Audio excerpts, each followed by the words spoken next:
Hello and welcome back to another episode of World of Warcraft Hardcore. My name is Syken and today we're continuing the World of Warcraft hype where we are playing the Shaman cycle. Shocks. Time for us to continue the Alterac Valley and then essentially move over to the Arathi Highlands.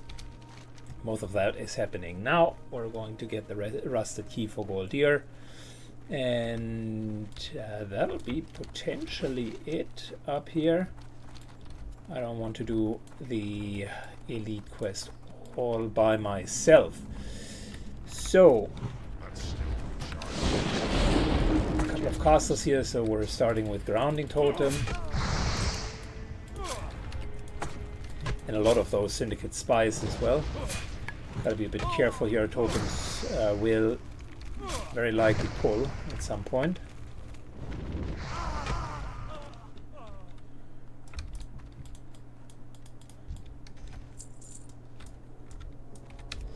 I know that there is more than this Shadow Magus in there, and we don't even need the Shadow Magus. Who do we need? Find out where he's being held. So apparently not there.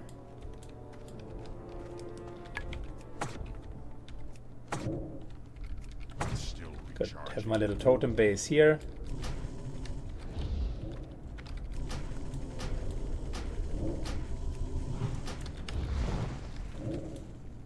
Line of sight pulling them. And I'm hearing a rope. So.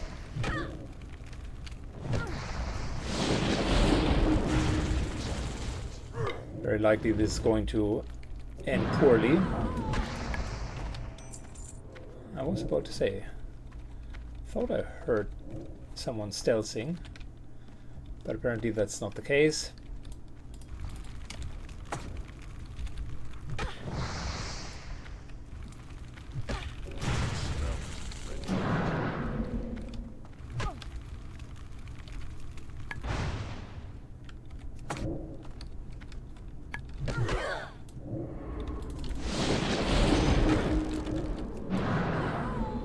Getting the frost armor off of them is huge.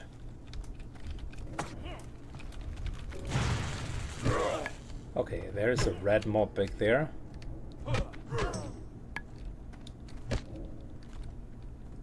Don't think that it's a smart idea to go in and kill this guy.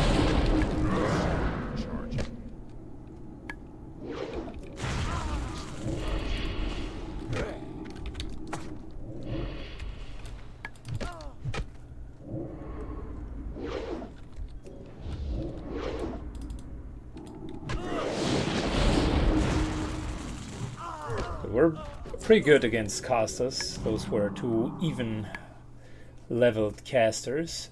And yeah. I don't think that we should be rusted key, jailer, and this is find out where he's being held. Can't imagine that I'm supposed to fight against a red mob. That typically never goes well.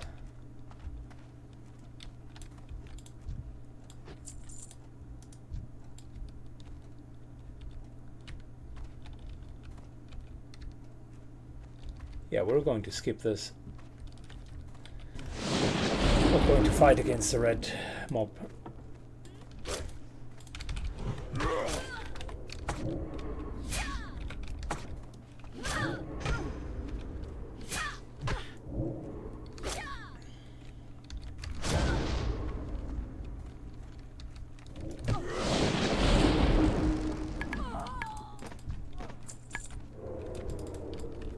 And of course, we're aggroing the next one. The respawn here is crazy.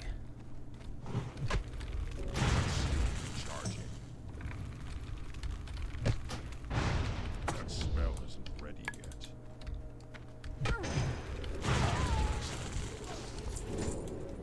Good, where is the jailer? Rusted iron key over here. Fair enough. Yet another respawn.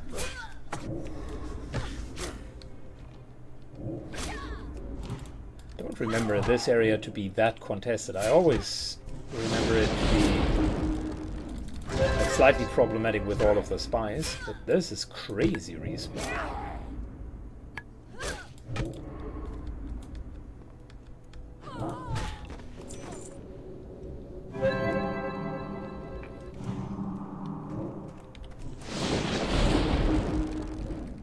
You are in combat? With whom?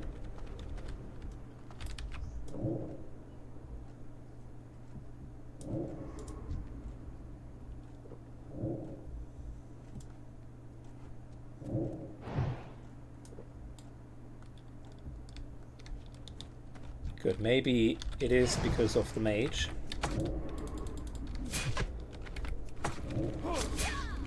Because this is a hyperspawn area. Alright, letting the Stoneclaw take off one of these guys. Whilst finishing the other one. Very good.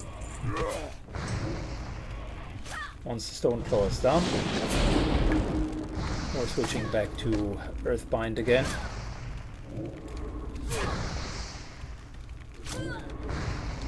That's a bit the mini CC that I do have with the character.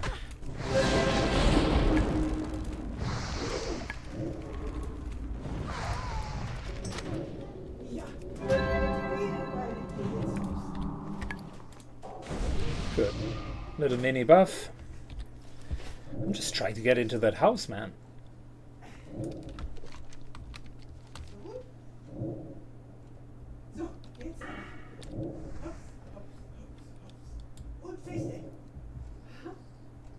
All right, here it goes. I need to get closer. Wizard up top. Should not be the biggest problem. I can't get it. Come a little bit closer. Okay, I'm not going to play into their hands.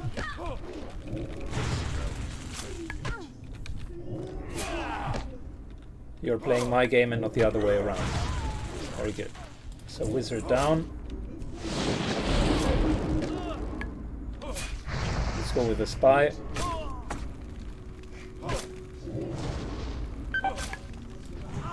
Alright, pretty decent for a scrappy pull.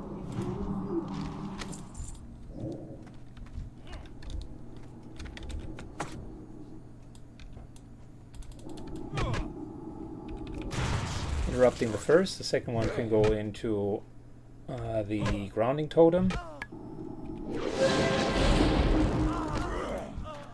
Or we're just wind furying him. That, of course, is also an option. So the key should be here.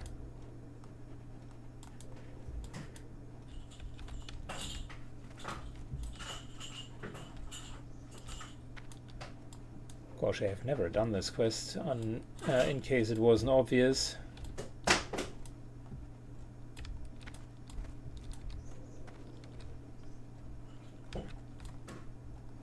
So apparently there is a jailer here. Maybe he hasn't spawned. Maybe he isn't here.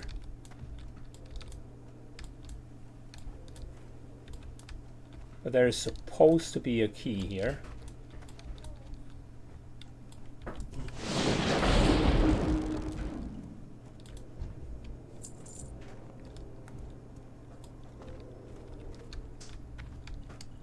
Good. More respawn. Fantastic. Hallelujah. There's the jailer. Okay. That spell isn't ready yet.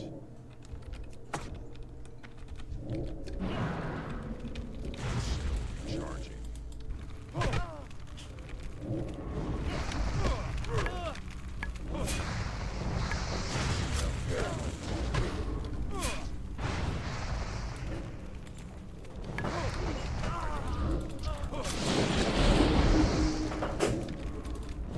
Let's get that spy down here.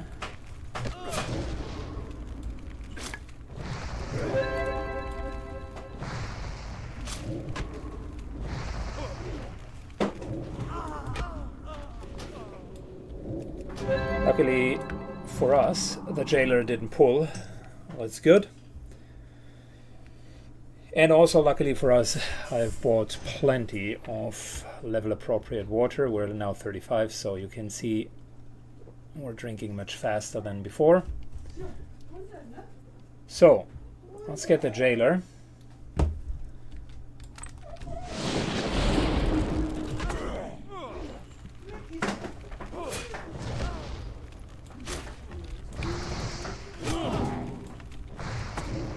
Let's make sure he's not going to escape. Interestingly enough, he does have the net ability. Dude, I'm not trapped in here with you. You're trapped in here with me. I think he hasn't understood that yet. To be fair though, if he would have added on top of the other two and had the net ability, that would have been rough, man. What do you need? May your blades never dull.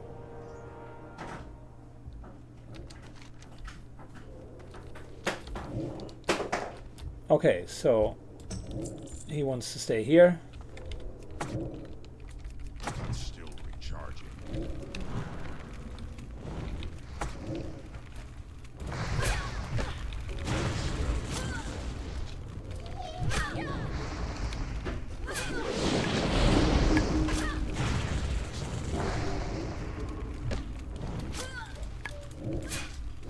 Good. Juggling the aggro a little bit. And also knowing when to dip out.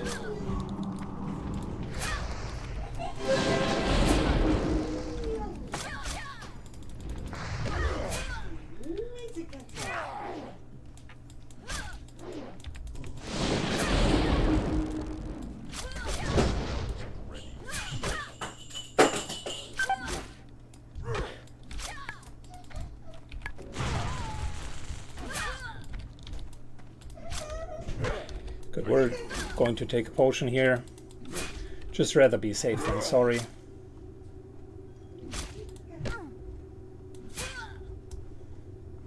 No one else aggroed, that's good. Let's pull this guy very much into the corner here. Slow, shield.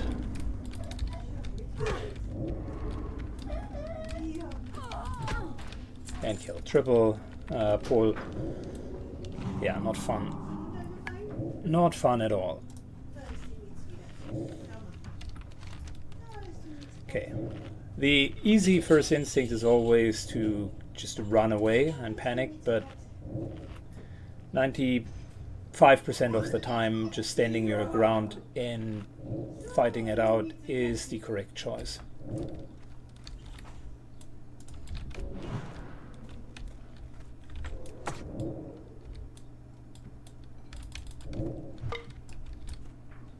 Okay, well, look, dude, you can run in and out as much as you want.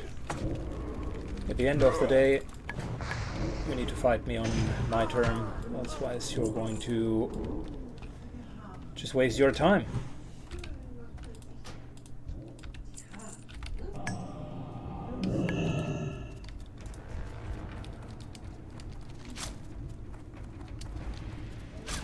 Good, we're done here for now. And let's get back. That was a sketchy quest, man. Alrighty, after we traded in, follow-up quests are ridiculously high level, so we're not going to do them. There is likely no one who wants to do the Battle of Hillspread. I don't feel like soloing these guys. You know what? Let's do that. And that.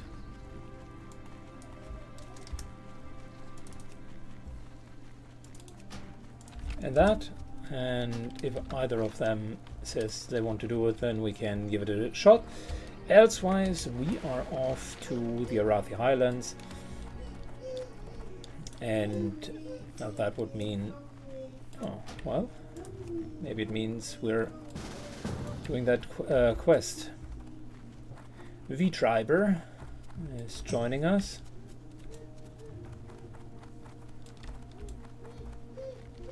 So yeah, finishing that elite quest, not the worst idea.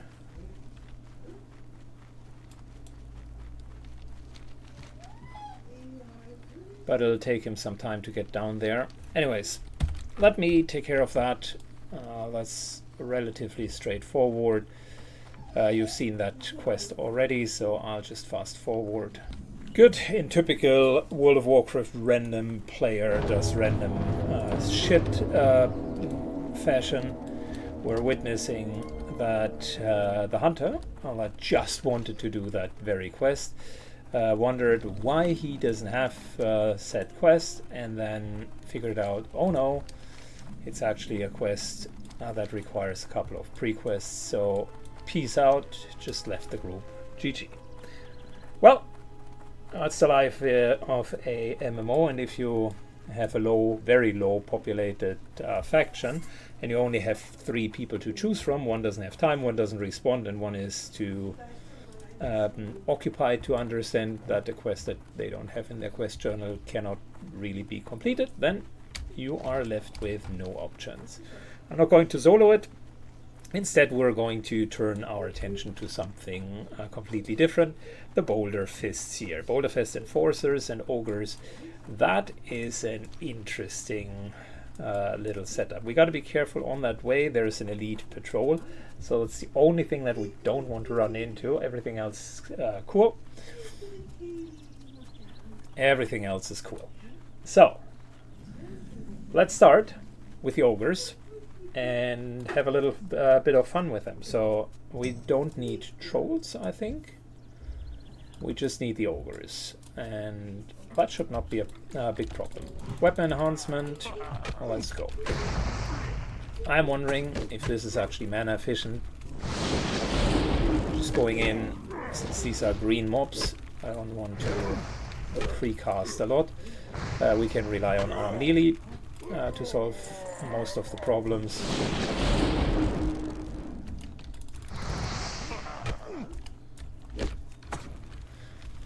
Searing Totem is only really mana efficient if you give it the time to hit often enough. So I will do that by simply placing it in a section where I can pull multiple of these ogres to the Searing Totem. Our main source of damage is the lightning shield and just fire blasts. Fire blasts have a nice little dot effect, and if you manage to let the entire duration of the dot tick, then even though it is instant cast duration, it is still very efficient mana for damage that you receive. Of course, the main source of our damage is our melee attack and the Wind Fury. But still, just a damage split. If you look at this, melee is around 50%, and lightning shield plus the other gimmicks are making up for the other 50%. So that's not too bad. It gives you kind of a rundown of what abilities are how efficient. The reason why I'm not using anything but these abilities is these mobs are a little bit lower, and really using a lot of lightning at this point, non-skilled, isn't the best idea. Given that we can regenerate quickly, I'm going completely and then we're just regenning whatever we do have available. So, out of a 30-second drinking pause, yeah, we're almost needing that entire duration. See, that's what's slowing the shaman leveling down a tad.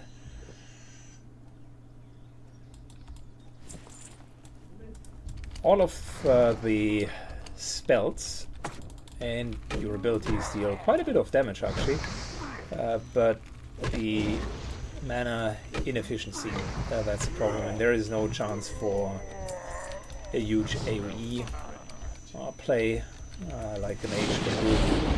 You're basically bound to one mob at a time, and that's okay. I mean, that's a playstyle that functions very well.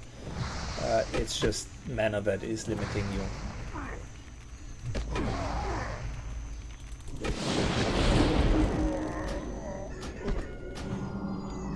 Damage-wise, we're okay. And if the mobs are a little bit lower, you can see every single mob approximately takes 20-ish% of mana. So with that setup that I'm currently running,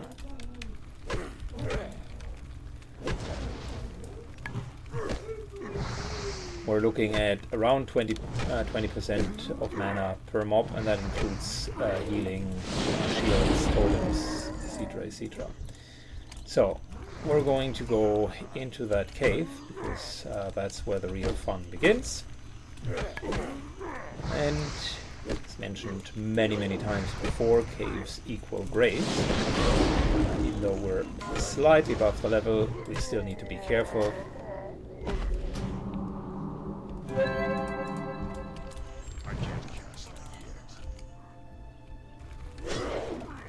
Any form of double pull immediately begins to be a problem.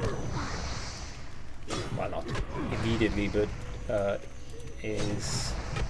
we can't afford to go too low with our hit points because of the chance of a double pull. 10% mana is cutting it very short, so I'll just mana up instead.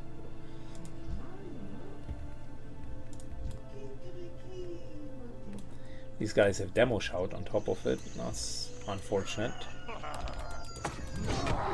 Reduces our main source of damage.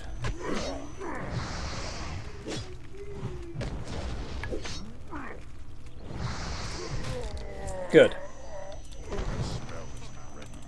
Since I don't think that anything like major is going to happen, I'll fast forward this process. We're likely just going to tear through most of the enforcers here. And see you after we finish the quest. Well, I should have fully shown the level up, because now we're level 36. Soon we're going to become even a little bit more elemental focused. For now, I'm thinking where to place the last few points to make it meaningful. We don't need a lot. Dodging isn't bad, I like it. Any two-handed weapon might be nice as well for a while, in case we're finding something somewhere. And yeah, I mean, 3 more levels and then I'm going to respec into elemental. But for now, this here is good enough. Alright, fast forward. Alright, so we're out of the ogre cave. A couple of things to note in this environment. The middle here is an alliance cave, and down here are also a couple of alliance NPCs, so just stay away from it is the most smart idea. Next quest that we want to do is to steal from thieves, which is going to lead us all the way to here, into kind of this section. And what we would want to do is we need to get Fardal's head, Kenata's head, basically a couple of traitors that need to be judged by us. Is not a problem. In the meantime, the Arathi Highlands do have a couple of other good options for us, mainly cooking. So there are a lot of raptors around here for a good reason, because you can make food out of their eggs and their flesh. So all of these recipes are available here, and we need them because we're currently at 150 cooking, and I want to raise it much further than that. Got raptor eggs and raptor flesh from Stranglethorn Vale with us in a bit of an anticipation of what's going to happen. In the meantime, though, let's make sure that we're not getting too far ahead of ourselves. We're now going to invade this section here. That's a bit of an alliance camp, and whilst the alliance does have a horde camp that they can and should invade, I even have an escort quest there. This is our big benefit of that. lots and lots of enemies here, so we just gotta pave the way to get to the actual NPCs. The good part is these militia don't seem to run. I always appreciate it when enemies stand their ground. I don't know about the laborer though. Militia might do that. Laborers, peasants typically run. Most humans actually run. Well, not this guy. Maybe it was the Wind Fury, or just his inflated sense of capabilities that lets him stay there, but it doesn't matter. So Marcel the Drain is the first to fall. Marcel's head shall be on the pike. Oh yeah, sure, shield wall.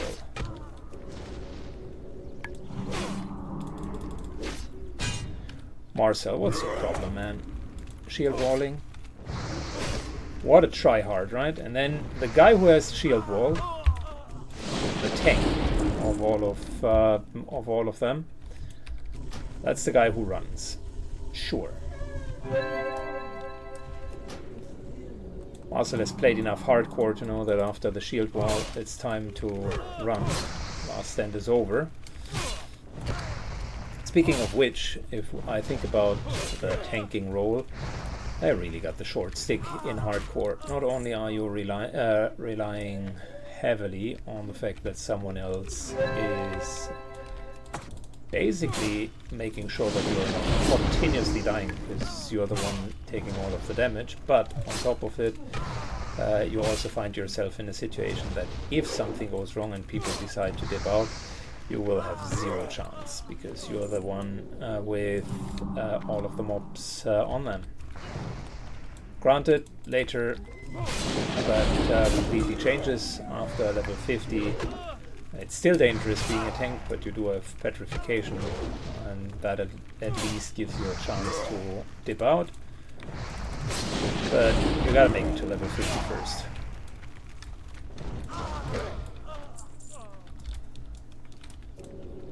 Cool. We're just lawn mowing our way through here. Fardel is the next one. Could be at 2 different positions, and then there's Kanata. That can be only at 1 position. I think Kanata was a female mage. I vaguely remember that there was 1 mage and 2 melees here. They would be better advised in staying together because then they would have had a chance. But in true alliance fashion, coordination isn't their strong suit. Just kidding, of course. A little bit of trash talk. I think up here in the house, that is where one of them was. Let's see. Fardel. Little trick, target Fardel. It doesn't seem to pop up. And then Kinata. Target Kinata. Alright, so Kinata is up there. Fardel is over there. Cool. Now we know where our targets are. Just gotta get them down. There's a patrol that I'm very well aware of.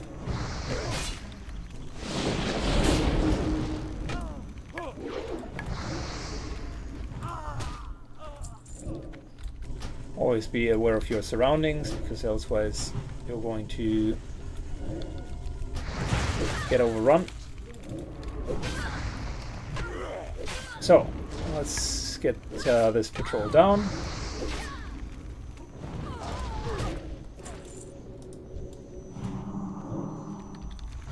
Get the potential adds down, because these guys could add, so we're pulling. They would likely add. Not could, they would likely add.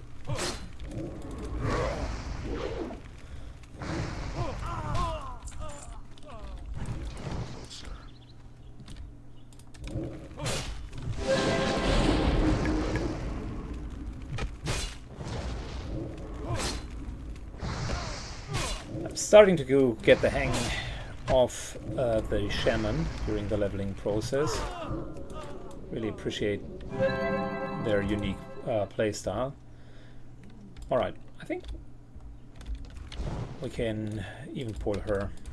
She's not a mage, I was wrong. She was a rogue slash warrior, something in between.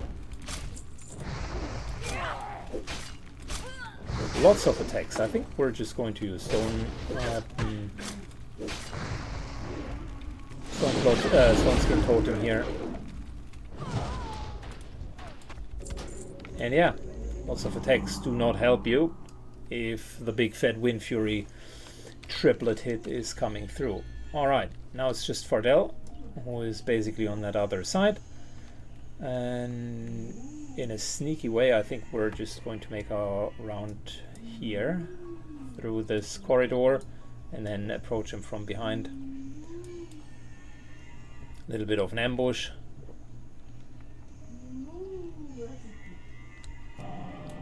Cool. Let's go. Don't need to clear all of that, but I will need to clear that militia here.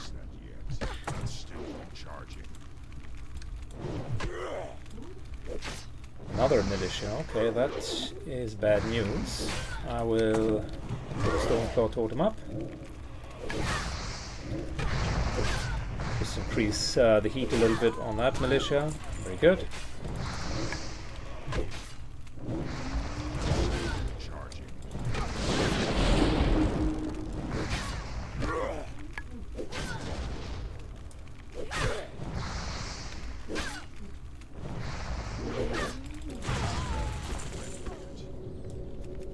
All right. That worked absolutely like a plan.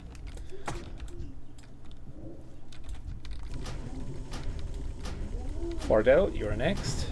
Your friends have already died. I could have sworn that the lady was a mage.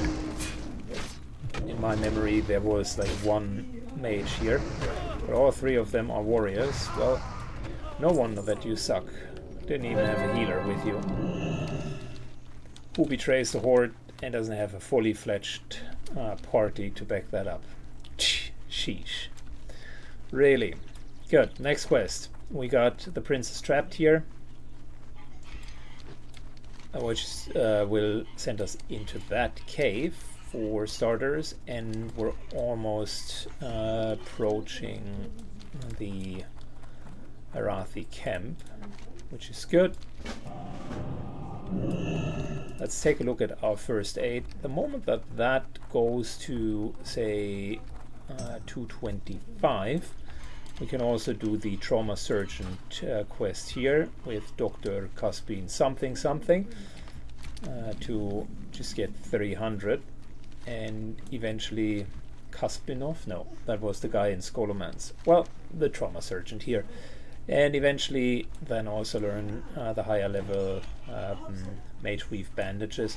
It's nothing for right now. I tend to favor to do it like in one swoop, as in we're just collecting a little bit of mage weave now, get a few bandages to 225, and then collect a lot of mage weave, immediately get the quest as well as the full heavy mage weave bandages done. That way you don't need to come here multiple times. Cool. That was a transition quest. That was another transition quest, and we're finding ourselves in a bit of a conundrum because we do have way too many quests for our own good. We need to free up 2. Alright, we traded in all of the quests, leveled our cooking a little bit, got some nice little curiously tasting omelets out of raptor eggs. I wonder how that would be a massive omelet if you think about it. Now gotta collect raptor eyes as well as princess trapped up there, which I think we're not going to do right now. we shouldn't stay here on that road because there is an event where sometimes like 5 enemies are spawning and are just charging in. I would suggest we're just taking down the raptors for now, and then we're going to the Call of Arms to the south. Let's start with that. Seems straightforward enough. And the raptors have a nice little side effect for us because they both drop meat and they also drop eggs. So that's exactly what we need right now. That's what the doctor ordered. Let's see, do they have any special abilities? Growl, it's not a problem. Bite's not really a problem. So I think we're Gucci. We can simply grind them down. Given that these guys do not pose the biggest of all challenges, I'll showcase maybe 2 or 3 kills, and then we're moving forward, fast forwarding this quest. It's another grind quest. World of Warcraft Classic is sweaty in a sense that you just gotta grind your way to 60, and the quests are there to accompany the just core game loop, which is killing the ship, looting it, and becoming stronger and meaner. By the way, just since I'm talking about MMOs in general, when World of Warcraft was developed, their big source of inspiration was a game called EverQuest. Most of you are potentially not familiar with that. Shout out in the comments below if you are. But yeah, EverQuest was laying the groundwork for the whole MMO genre.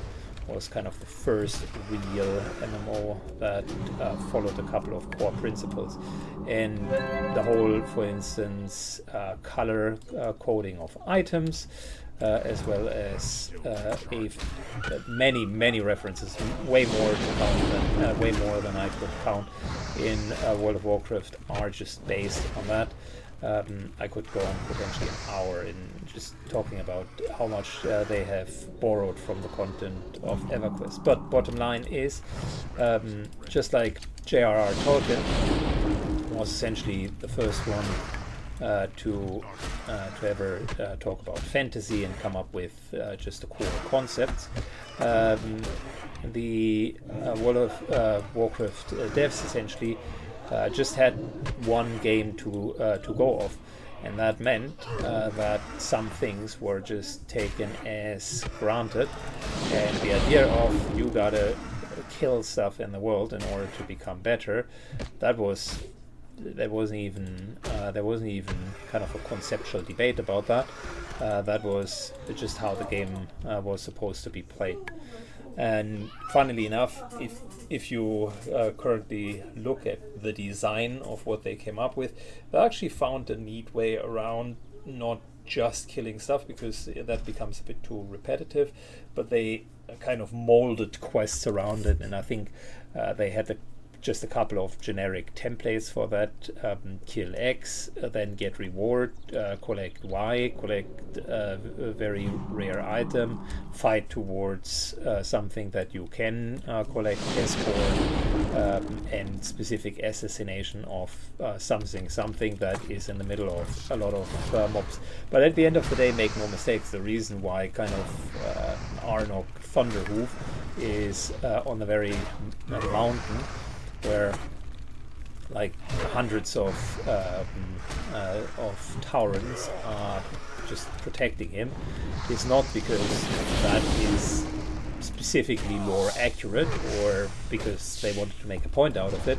That is simply because the game wanted you to kill 20 enemies, and they didn't want to call it kill 20 Taurans yet again. They wanted you to basically go to a target and achieve that while still needing to kill stuff. So the vast majority of the experience, the absolute vast majority of experience, always comes from kill stuff. And now I talked through 6 kills already. Fast forward for the rest. Alrighty, after we gathered enough material for our cooking and also finished most of the raptors. It's now time to go on with a normal kill quest.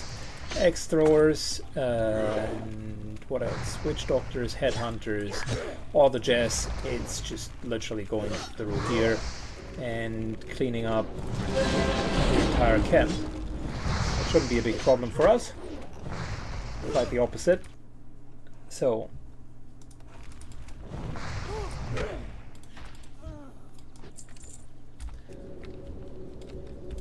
let's give it a go. The only problems that I'm seeing with these guys is their power in numbers. There are a couple of camps where there are up to 5 or 6 of them, so I will need to be a bit more careful in pulling them, and since they're running away, that can always lead to kind of multiples. In terms of mining and smithing, or mining first and foremost, and then engineering, we're making good progress as well. We're into the iron tier, so I'm always happy to get more iron and then essentially also more heavy stones. So that's working out very well for us. And engineering generally is fun to level during the leveling process, because you have a lot of explosives that can help you here and there, and of course the big one is the target dummy. It's too far away.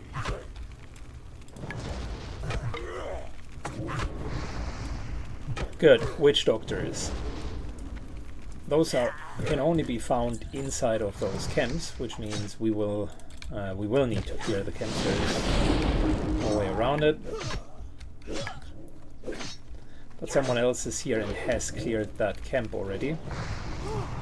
So we gotta be careful. We don't know when the camp will respawn. It looks like a blessing, but it might actually not be that.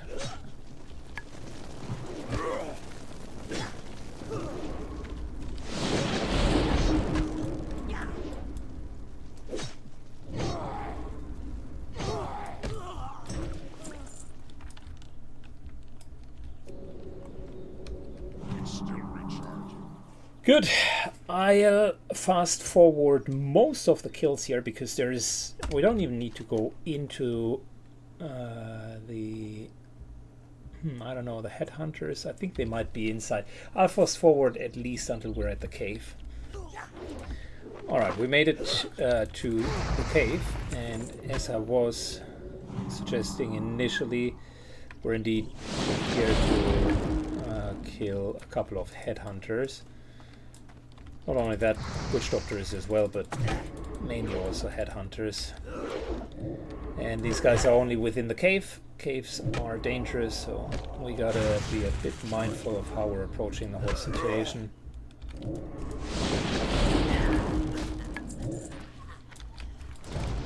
Headhunters also do have a net, which again make them annoying to deal with, so there's definitely no simple running away. Maybe with a stone claw totem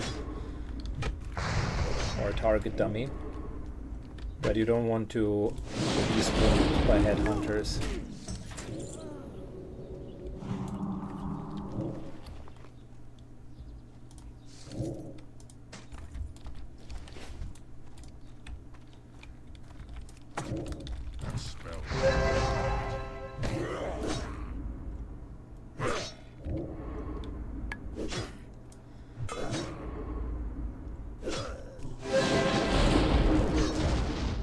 Okay, these guys definitely have a little bit more hit points. You can see that the lower level mobs were able to just grind through. Might be the lack of just Wind Fury procs that I had there, but these guys are a bit stronger than your average schmuck.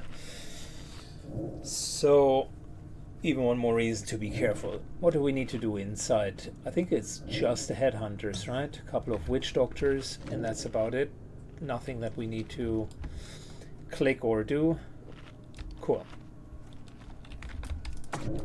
Still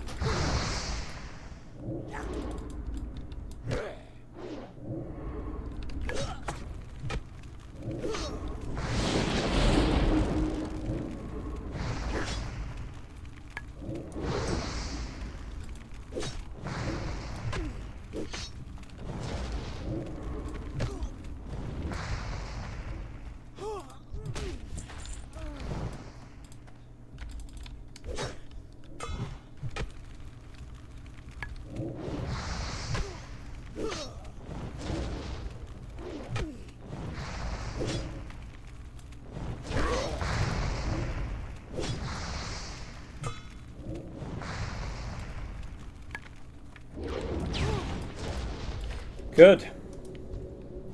7 of them down. A few more to go. Yeah, this here is sus. I think we can single pull this guy, but not the others.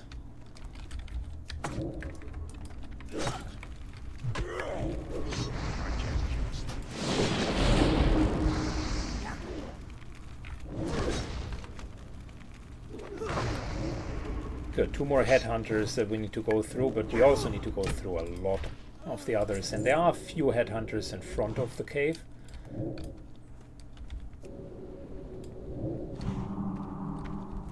So that might be an option. These are all shadow casters, shadow hunters. Yeah, we would need to go through quite a few enemies to get to more headhunters. Don't think that that is very sensible. It will take a lot of resources for very little impact. We're just going to clear the rest outside and get a few more headhunters in front of the cave.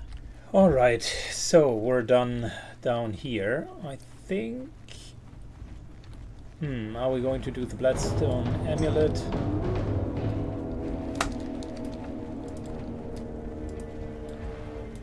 This guy just soloed the Forsaken Bodyguards. Nice job for a solo mage of level 35.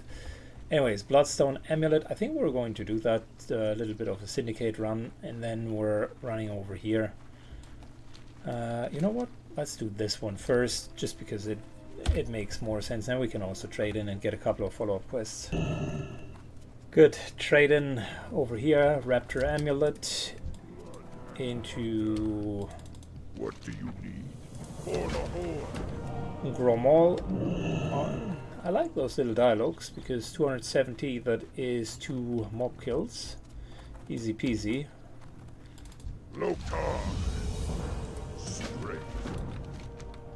Then we got a few more kills down there, and before we're finishing, I think there is a bit more raptor stuff that we could do. Absolutely love it that this is a great place to increase cooking. Like I said, that's one of the main shticks about this area. You can get cooking up, and I think I even had or still have raptor roast as a recipe here. So 175 is the magical number. We're almost there, by the way, which is crazy. 173, that's not bad. Yeah, and we also found a couple of nice items, specifically of the eagle items, which typically have a high value, high retail or resale value. Good. Let's trade in the latest items and go our merry way to the cave. We are nice, almost 35% into the level already. That's flying by this time. What you want? Okie dokie. And there are more raptors, which will lead to even more meat that we are acquiring. But before we do anything, let's do the trapped quest here. And this one is a bit more serious because these guys run.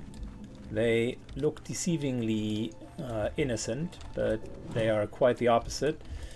Those stupid kobolds. They are strong and very hard hitting, mainly because they're level 36, so even level mobs, and we should treat them as such. The biggest problem with them is really that they are going to pull ads, many of them. So once you are in that little slope there, you are effectively in a quasi cave. So from there on, there is no great way out. And I think after we kill all of these guys, the turn in is even inside. There's a gemstone there that we need to click. So this is going to be challenging. Let's just kill a couple outside and I'll fast forward until we actually go in. Good, we're about to get in, and first sketch thing already happened because I just realized new respawn has happened. I came to here, there was just like one mob and immediately 2 additional diggers spawned. So rest assured this is not going to be easy. Oh, of course here it is. Alright. Rest assured this is not going to be easy, mainly because there will be a lot of spawn. We need motes of Murzel, and there's, yeah, there we go, more spawn. Fantastic. We need motes of Murzel, which can drop from any of these guys. Now I'm wondering if this quest is a bit too sketchy for my liking, because that respawn already was sus.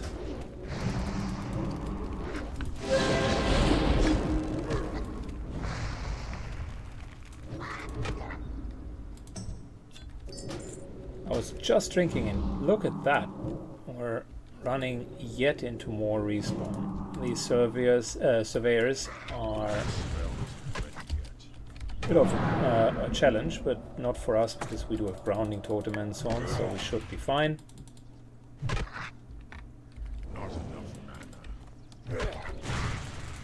Of course. And more respawn over there. So isolate and fight them here. Try to regain some mana by not casting.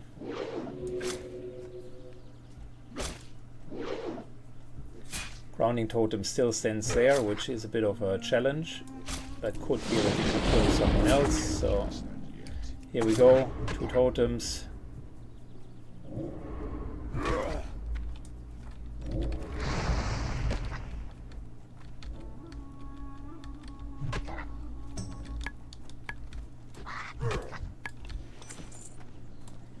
Well, yeah, I mean, look, you can see just how the entrance of this cave is currently treating us. Not very welcoming, eh? To be fair, it's unclear just where that respawn is, a hyperspawn location. I'm not sure what triggered that respawn, if there's someone down here and in there grinding these things. It's unlikely, but in a short period of time we were fighting against 7 mobs in front of the entrance. 1, then into 3, drink, 1, and 1 more respawn. That's not normal, even for a hyperspawn location. And the problem is jumping down that other pass there costs a lot of life, or health rather.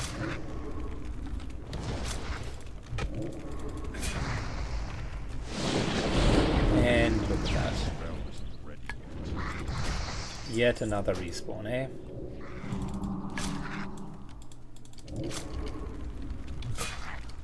It's crazy. I came up this way. Why is it respawning the other way around? I have not seen anyone enter or leave. So the respawn doesn't even make any sense. Just these guys continue to come and come and come. And I'm not sure if it is a really good idea to actually go into that cave.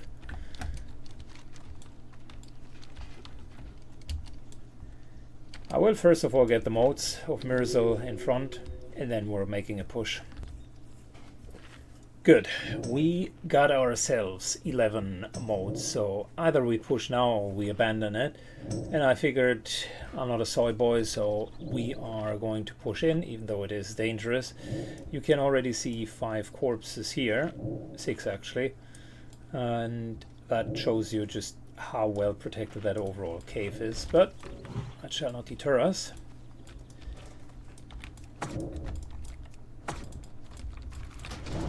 We just need to make sure that we're playing it safe not more than 2 at a time. And be careful with that patrol, which I, by the way, will mark. That might save my life later down the road, knowing where exactly it is.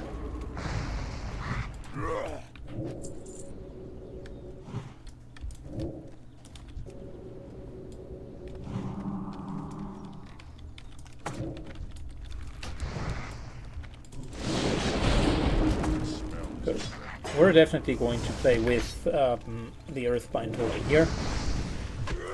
Their biggest advantage is running away and getting reinforcements. Our biggest advantage is we're individually stronger than them. So just gotta play to our strength and prevent them from running. Always have a frost shock ready, just in case. I'm out of range. I can't cast that yet.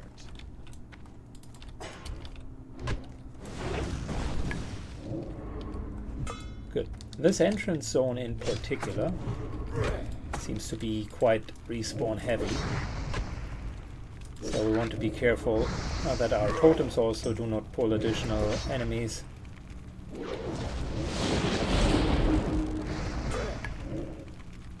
Gotta be mindful of where we are standing and where our totems are standing. Essentially, both of them can pull.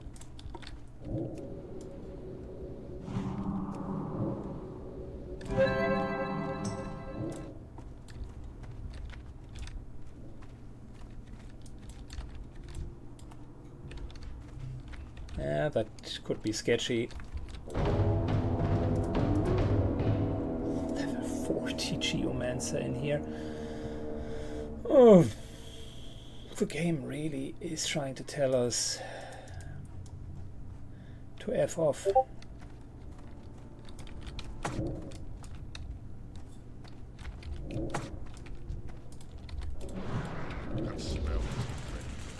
Alright, bring it on, boy.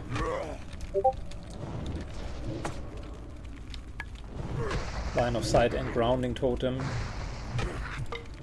Keep us sufficiently safe from this guy. I wait until late to hit him. That spell isn't ready yet. Don't want to trigger more, so careful here.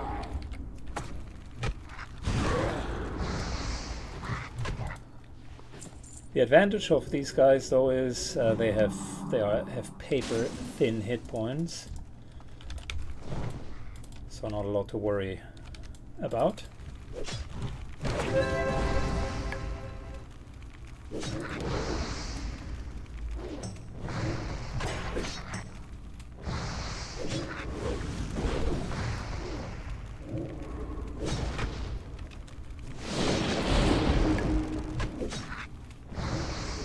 This is definitely not within my comfort zone.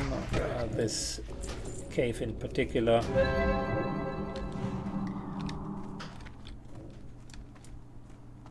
Could be a death sentence. On the other hand, we do have these bloodstone deposits, which can help us to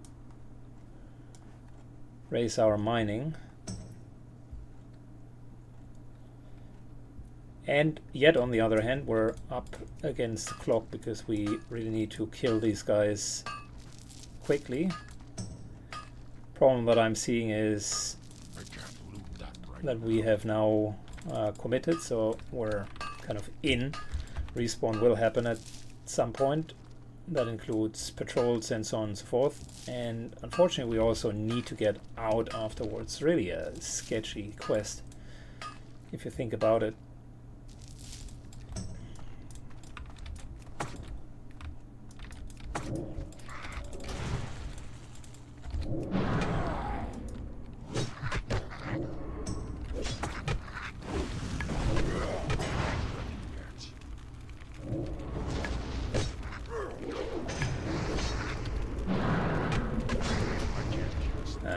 missed it.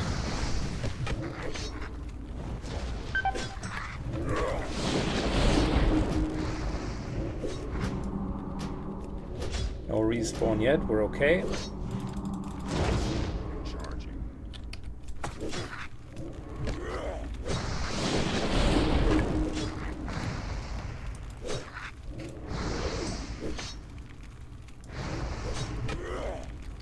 Man, I don't know how to feel about that level 40. Yeah, we will need to trade in the stones at that iridescent gem. I honestly don't know how to feel about that level 40 rare being in here as well. I think that's not a good sign.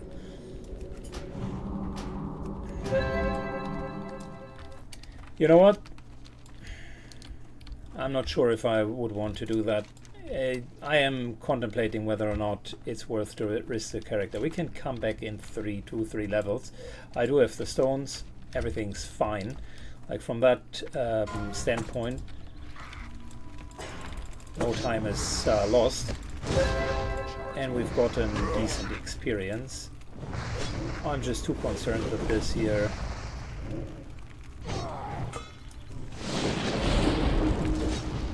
That this here will be too much of a problem.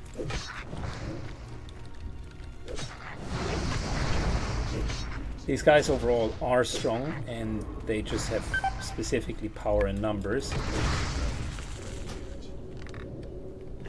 which is their biggest advantage.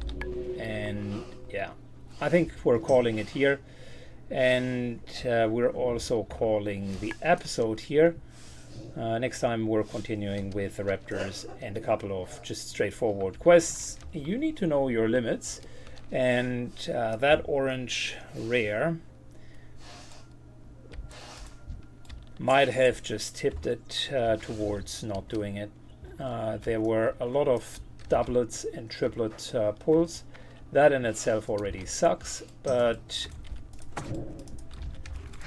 having a rare on top of it that is just barely inside your level range, and we're not talking like barely orange, we're talking like deep orange, almost red. That's not the best idea to go for. Anyways, let me know in the comments if you agree with my assessment or if you would have pushed through. And see you on the next episode. Bye bye.